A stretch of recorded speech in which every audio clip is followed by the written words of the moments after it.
As China fights an investigation into COVID's origins, it appears there were warning signs in Wuhan all along. The Obama State Department just chose to ignore them.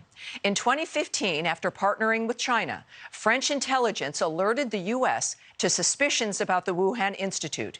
And by 2017, France was kicked out of the lab altogether, raising concerns about China's true motivations. So did the U.S. take heed and cut ties with Wuhan? Of course not.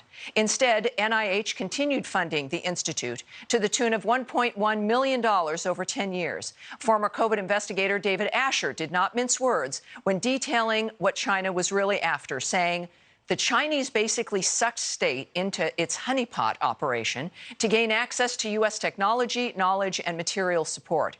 So why did the U.S. ignore these early signs of trouble in Wuhan? Joining me now are WHO advisor Jamie Metzel and former State Department spokesperson Morgan Ortagus. Hi, Morgan. It's a remarkable dynamic. Morgan, you clearly were at the State Department coming in 16.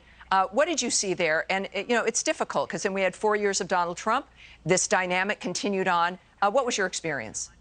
Yeah, so I came into the State Department in early 2019, but I will tell you, Tammy, is that the Chinese Communist Party behaved in the Wuhan lab exactly the way that they've always behaved and the way that we should expect them to behave. As Jamie pointed out, they kicked these French scientists, researchers out. They were there to ensure that it was a level 4 biosafety lab. They were there to ensure the design, the technical build out. And the Chinese basically said, nope, we're not allowing any foreigners in, no scientists. So, and this, by the way, continued into the Trump administration, where you saw the NIH funded this Wuhan lab. There were some USA grants that went to like third parties, I guess, so to speak, of the lab. Wouldn't it be fair to say that the bureaucracy that was handling all of this simply continued rolling on in the midst of everything and up until the pandemic?